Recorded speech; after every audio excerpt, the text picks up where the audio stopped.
views and opinions expressed in this program are those of the participants and do not necessarily reflect the views of Bronxnet or the program underwriters. On this edition of Perspectives, the midterm elections are right around the corner.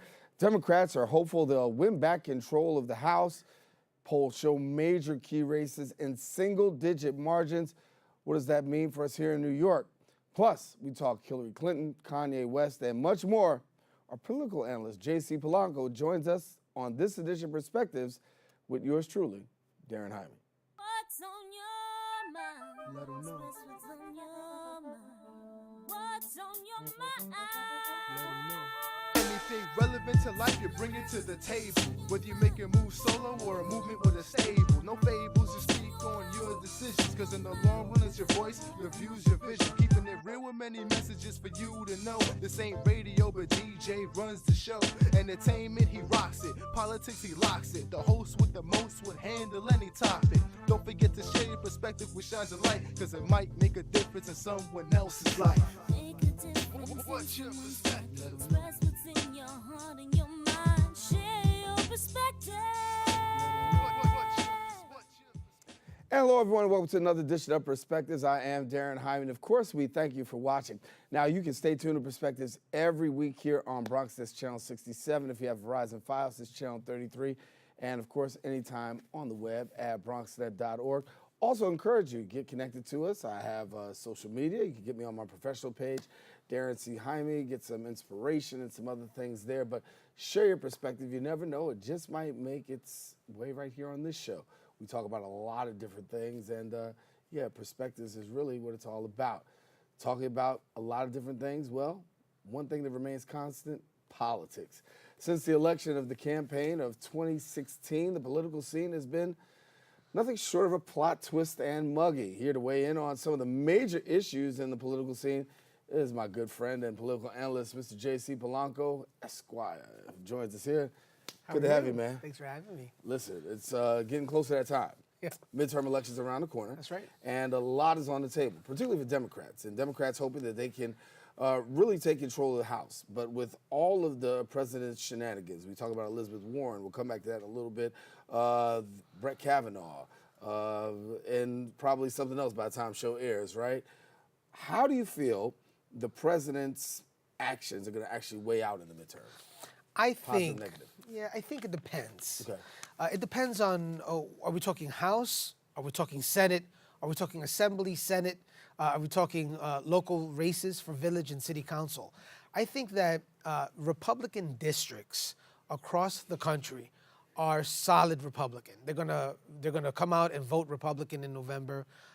They're going to support the president, and they are emboldened by what the president does on Twitter, by the fight that he had with the Democrats for Justice Kavanaugh, and they're going to come in full force. So I think those hardcore Democratic House districts are going to stay solid. However, the fight for the majority is not in those solid red or solid blue districts. It's in those purple districts. And I think that's where Republicans get hurt the most. I think we're going to lose a lot of seats in the House level in those suburban districts, places where Hillary Clinton won and perhaps a Republican member of the House also won. You know, a lot of those voters that went to vote in 2016 pulled the lever for Hillary and then pulled the lever for their Republican Congress member, thinking Hillary was going to win, but they needed a Republican check on that Hillary presidency. Well, it didn't turn out that way. Now they may feel that the president needs a check, and they may be voting Republican in the House. However, the Senate is a different monster, as you know. There are no districts there. There are entire states. The fight for the majority in the Senate goes through rural states, and that's bad news for Democrats. Consider that Democrats are far behind in key states where they needed to do well in, North Dakota and in Tennessee. We're looking at two states where Democrats were very hopeful that they were going to be able to take these red states and make them blue. But unfortunately, I don't think it's there for them this time around. I think Heidi Heitkamp is going to lose this November. She's far behind in the polls. She's averaging 12 to 15 points behind. But this is a state that voted for President Trump by very large margins. She needed to demonstrate to those Republican members that she is a red state Democrat. Her vote on Justice Kavanaugh, although principled, was politically foolish for many pundits because it almost guarantees her loss this Tuesday. I mean, let me talk about that for a minute, because when we talk about Justice Kavanaugh, a lot of people felt as though that pretty much was the tipping point, but not enough tip to really tip the scales in the favor of Democrats. Come here with me on this one here. We've often said, we've been on a couple shows together. Right. Is the Democratic message strong enough, given the fact that all we hear right now is anti-Trump? It's not. It's unfortunate. Listen, I don't know who's in charge of the Democrats, but you have a perfect opportunity. You have a president who is incredibly unpopular, under a major Russian investigation, and is consistently babbling, saying ridiculous things on Twitter. You would think that the Democrats have a strong message and are going to go gung-ho and beat him on the issues. What they did was that they hung their hat and put all their eggs on one basket, and that was defeating Justice Kavanaugh during the confirmation hearings. Look, regardless of where you stand on the Me Too issue, the fact of the matter is that Me Too is very important to a lot of people around the country. We're at a moment in time where women are finally coming out and sharing their experiences of being sexually assaulted, of being sexually discriminated against, about being raped. And these are very important issues, and we have to take them seriously. But what we saw with Justice Kavanaugh was the opportunity for there to be corroboration. And this is where your viewers have to just give me a few seconds. As so many, I am very much in favor of the Me Too movement. However, the Me Too movement, like every other civil rights movement, will go through hiccups, will go through growing pains, will hit some potholes on its journey to civil rights and justice, like every other group has done. This time around, the Me Too movement also experienced their defeat, their pothole, their speed bump, in that they weren't able to provide enough corroboration to bring down Judge Kavanaugh during the confirmation hearings. And because of that, they hung all their hats on that one hook, put all their eggs on that one basket, and they lost. There were so many other reasons why you could have come after Judge Kavanaugh and have won votes across the country. Judge Kavanaugh was wishy-washy on the issue of whether or not he approves or disapproves of racial-based immigration. That was a great opportunity for you to come after him and say, I won't be voting for you because of that. He lied about the emails that he got during one of the confirmation hearings for a previous justice. I mean, you got him there. Senator Leahy from Vermont pointed it out. I mean, attack there. You got him on the fact that the devil's triangle is not exactly a drinking game. You got him there. But what you do is that you come after him knowing full well that there was never going to be enough corroboration on evidence that was so old. And what you saw around the country were purple state, moderate and independents who viewed themselves as, I could be Judge Kavanaugh. And these people would have found me guilty without enough evidence. And now many of them are turning on the Democrats. You know where you see it? You see it in Tennessee. In Tennessee, former Congresswoman Blackburn was behind against the former governor of Tennessee who's running for that Senate seat. And after the Kavanaugh hearings, now he's behind by almost double digits. We saw Heitkamp. She was within the margin of error. Now she's behind by 15 points. So across the country, you have a Tester in Montana.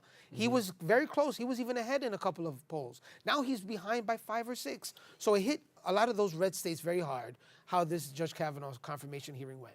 Yeah, we're going to come back and talk a little bit more about that later on. But as we look towards November, no real surprises for you, or are we pretty much going to go? It's going to come down to the wire.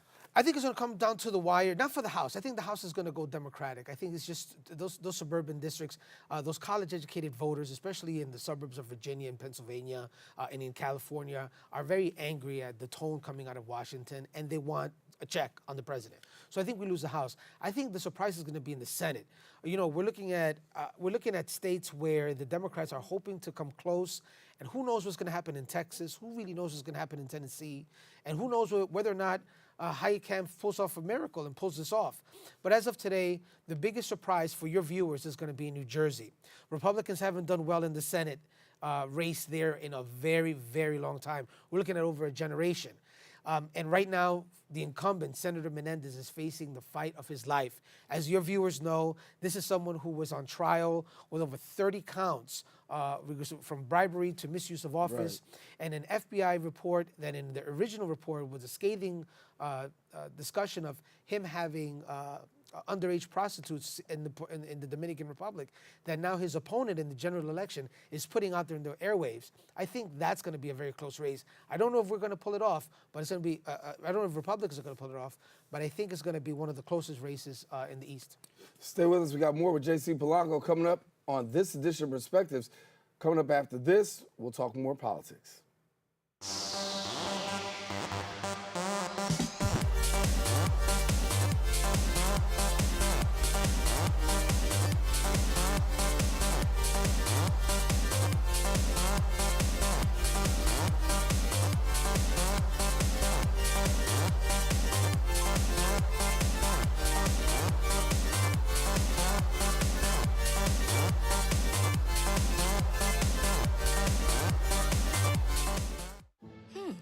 Maybe you can make retirement happen.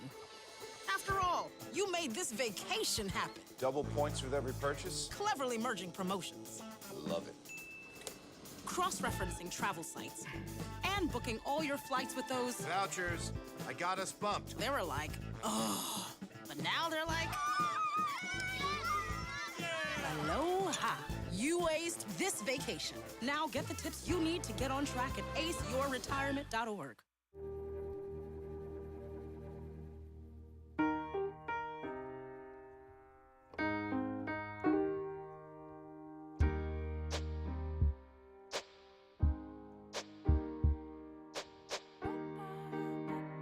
And I can't change, even if I tried, even if I wanted to. My love, she keeps me warm. She keeps me warm. She keeps me warm. She keeps me warm. She keeps me warm. She keeps me warm. We are neighbors and best friends. I love my sister. My heart doesn't see race. Love is love.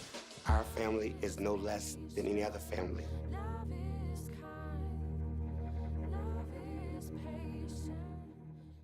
And we're back here on Perspectives, continue our conversation with JC Polanco. And when you talk politics, you can talk all throughout the commercial. Talk a little bit about the Me Too movement and talk a little bit about how effective it's been. It's been very effective politically to a certain extent. I think that the voice gets raised a little bit in the Kavanaugh situation. Talk to me about the president, though, because now you've got the president out there campaigning. You've got Me Too movements posting up everywhere he shows up. Is it good for the president to be endorsing candidates right now, or should he kind of be taking a back seat? I think he should keep away from areas where there are college-educated, independent voters, swing districts, purple states. You won't see him too much heading in those areas because he's toxic. His tweets are toxic. His behavior is toxic. What he says is toxic.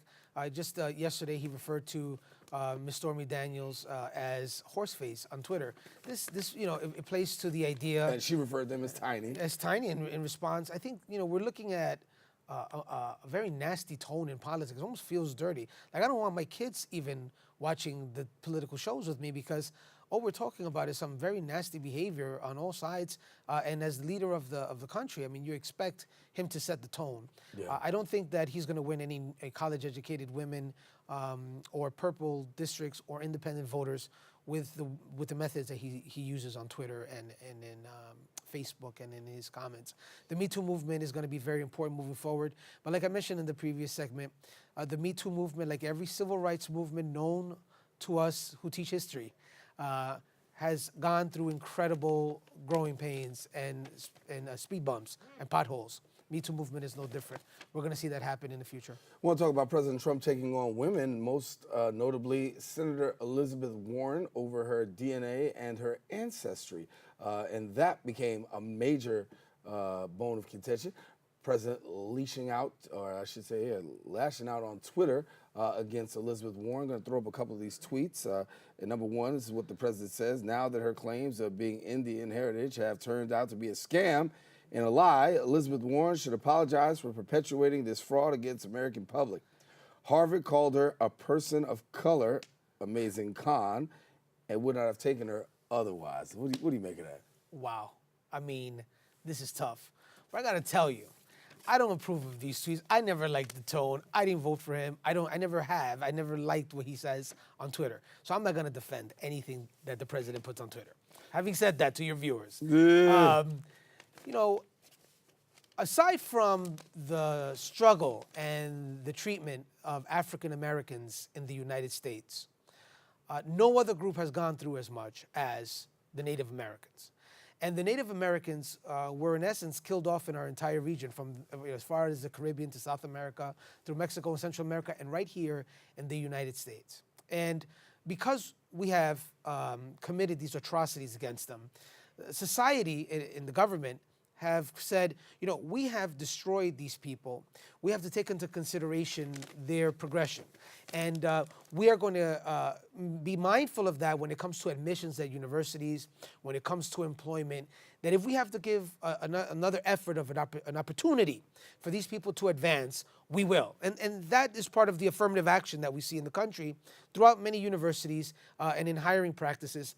If you're a Native American, not always, but sometimes it may be the deciding factor. Mm-hmm. And it turns out that Senator Warren took advantage of that. Senator Warren changed her ethnicity and race from white to Native American. Now, why did she do that? She claimed that her family told her she had high cheekbones and that somehow she was Cherokee. And I think that she did that for reasons of advancing and using the nightmare that history has been to the Native American people to her advantage. Now, whether or not she got hired at Harvard because of that, or whether or not she got into a law school because of that, or whether she got a job because of that, we will never know. But we need to decide what her intentions were. Were her intentions to usurp the struggle of these people as her own? And in doing so, taking the opportunity away from someone who rightfully should have had it and made it hers. The leader of the Cherokee Nation actually flipped out on her on Twitter. Yeah, and the president also flipped out. Let me go to this other tweet that he says about Elizabeth Warren. This is what he says in the president's tweet. Pocahontas, the bad version, sometimes referred to as Elizabeth Warren, is getting slammed. She took a bogus DNA test and it showed that she would be 1 out of 1,024, far less than the average American. Now the Cherokee Nation denies her DNA test is useless. Even they don't want her phony. I mean, this was like meat. Right, I'm going to tell you, like, you reading the tweet in your voice is shocking to me, right? 'Cause you read the tweet and then you hear Daren. It's like, oh my goodness, is this really happening? First of all, the Pocahontas use is actually a racial slur, is what it comes down to, because he's using Pocahontas to degrade and to humiliate, right? Elizabeth Warren is going to get this. You know, what I don't understand, and your viewers have to think about, what is it about Donald Trump that he's able to have the president of the United States demonstrate his birth certificate and make the senator from Massachusetts go run off to take a DNA test? But here's, what kind of marketing power? What kind of like superhuman strength is this? So let me go to this last tweet. I know I'm reading tweets right here, but this is what Elizabeth Warren said in her tweet. You should do an audiobook and read Trump's tweets in the Daren Listen, voice. I got another career coming. You know what I'm saying? Listen. So let me tell you about what Elizabeth Warren says as she took to Twitter. She said, I took this test and released the results for anyone who cares to see because I've got nothing to hide. What are you hiding, real Donald Trump? Release your tax returns or the Democratic-led House will do it for you soon. Tick-tock, Mr. President. Yeah. Well, you know what? This is what else you're going to say. I took the test and it showed that I'm not Native, right? Not Native American in any way. Look, the attack on the taxes is something that we've heard often. The president's not going to release them. And the reality is we're going to discover so many things when he releases But his how? taxes. I mean, go back to this. Here we are. We've got a man who's got the president of the United States to release his birth certificate. Yep. Keep in mind, that's around the same time that he's attacking against Osama bin Laden. Yep. Then you turn around and you look and you see Elizabeth Warren now, and she doing this DNA test. But we can't get any taxes from. Something's wrong. Is anybody noticing? Like, is there a bigger picture that we're not missing? How do you get these people to do this stuff, and you don't get to release your taxes and still remain president? He's a Teflon Don. He is. He's the new Teflon Don. There's nothing that he does, nothing that he says will impact that. As a matter of fact, all the things you've said about what he said about women didn't matter in November of 16. We knew that. Women voted for him. 53% of white women voted for him, and he's president today. It doesn't matter. He's not going to show us the taxes. The only way it's going to happen is if the Democrats win the House and force him to show the taxes. I don't think we're going to see them anytime soon. I think that even if they demand to see his taxes, somehow we're never going to get to it. Unfortunately, I can't describe, I don't know what kind of power President Trump has. Even when he wasn't president, his ability to use the media to label people, to brand individuals. Look, my daughter calls Ted Cruz Lying Ted. Marco is still little Marco in my house, and I supported Marco Rubio. I mean, he brands these people, and that's the name you have for the rest of your life. You know Senator Warren is going to be Pocahontas until the very end, right? Yes. Forever and ever, she'll be known as Pocahontas. I just hope he never knows who I am, because I don't want him to call me Chubby Polanco, and that's going to be the name that I stick with. I don't know what it is, to be honest. I think a lot of it has to do with with what he's given many Americans, and that's an identity. He said to them, you may not have a lot of money. You may not have that great job. We'll blame some other people for it.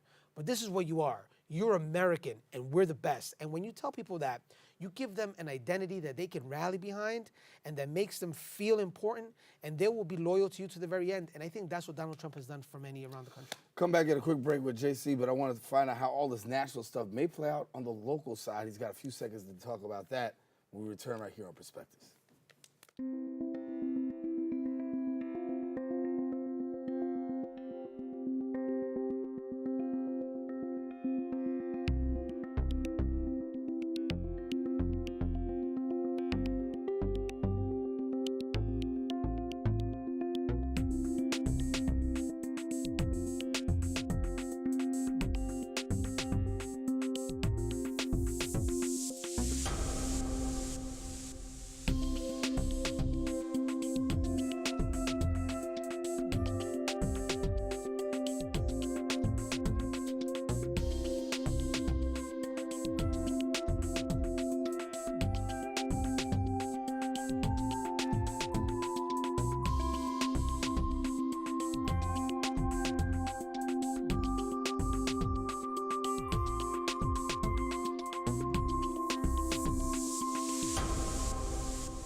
Continuing our conversation with JC Polanco and talking about politics.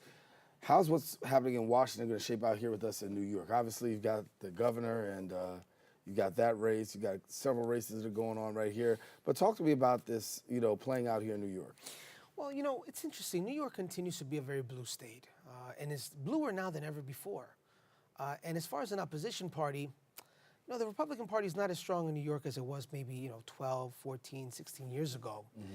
And we're seeing it today. Now you have increasing number of voters in the city view themselves as blank or independents, not registered. And I think that number is going to surpass the registered Republican numbers very soon. Because of that, Democrats have a winning edge in New York at every level, from governor to controller, down to attorney general, and to all of the seats that we have in New York City, with the exception of obviously Staten Island and Bay Ridge out in Brooklyn. Mm-hmm. I don't see an opportunity for us in the city where we can actually make a big win. There is one very interesting spot. Right outside of Bay Ridge, there's an assembly district where the former assemblywoman is now heading to prison shortly. Mm-hmm. And there's an opportunity for a Republican to win. His name is Steve Saperstein, and he's running against Dr. Francis in that district. Now, that's an interesting district, but for the most part, New York is inoculated from what's happening for the most part around the country because we have very little presence in the city as far as Republican representation. Now, when you get outside of the city, that's when it gets a little interesting. What happens in those Senate districts where you have a lot of suburban voters coming out? You see that suburban fight for the state Senate out in Long Island and in upstate New York, where Democrats hope to get the majority by winning a couple of seats out in Long Island and perhaps pulling off a couple of seats in upstate New York.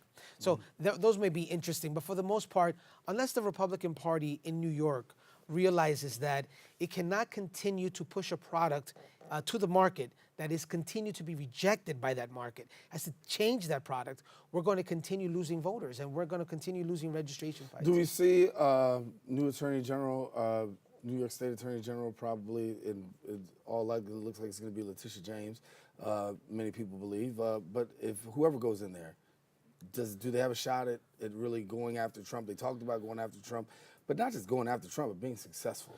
I think that it shouldn't be the focus, to be honest with you. The Attorney General should be focused on cleaning up Albany and dealing with the ethics issues that we have in Albany, and putting the feet to the fire of the governor to make sure he's doing a good job. But if they are going to be focusing on Trump, there are many ways you could do that. I know that the acting Attorney General is doing an amazing job for those that want to come after Trump by looking at his finances and trying to make sure that regardless of what happens with the Mueller investigation, there will be some state action happening. But I think that right now, Tish James is in a very tough fight. It's going to be hard for Woodford to win this seat, but Tish James is working very hard trying to get her name ID up in Erie County, in Albany County, and in the rest of New York. But out of the 3 seats that are up for grabs in November statewide, it turns out that the Attorney General's race is the one closest in margin in the polls. Still, she's winning by a lot, but it's the one where we see the closest numbers. Yeah. Any upsets? Statewide? I don't know. I don't think so. I don't think so. I think that all of the upsets that we were going to see happened in September. Right. I'm still in awe of what happened here in the Bronx. I can't believe it. I can't believe Jeff Klein lost. He's gone. I mean, this is one of the most powerful men in the state. Someone who was one of the best retail politicians in the entire city, and he was taken out. We saw so many changes in the Senate out in Queens, in Brooklyn, and everywhere else. It's amazing to see what happened in September, and it's interesting to see what's going to happen to the Democrats in New York City moving forward. Are they going to move really far to the left vis-a-vis the Ocasio wing, or is there going to be room for moderates in the Democratic Party to survive these primaries? So it's going to be interesting and a perfect opportunity for independent and Republicans to get some of those disenchanted Democrats because they're not happy where the party is to come vote with them. Pretty interesting stuff. That's why we bring you in, JC. Thank you. Good to have you. Thanks for having me. JC Polanco, our guest here in studio, talking about all the way from Washington all the way down to New York. Of course, we will be letting you know as things continue to unfold as we move towards the midterm elections and after. Stay tuned to us here at Perspectives, where we bring you up to date and have commentary and make sure that we get your voice heard on that. For all of us here on the Center Perspectives of Daren Jaime saying take care, God bless. Now, if you want to find out more about Perspectives, yes, we are seen on Bronxnet's channel 67. If you have Verizon Files, that would be channel 33. And check us out anytime on the web at bronxnet.org. Take care. God bless. What's on your mind? Let 'em know. What's on your mind? What's on your mind? Let 'em know. Anything relevant to life, you bring it to the table. Whether you make a move solo or a movement with a stable. No fables, you speak on your decisions. Cause in the long run, it's your voice, your views, your vision. Keeping it real with many messages for you to know. This ain't radio, but DJ runs the show.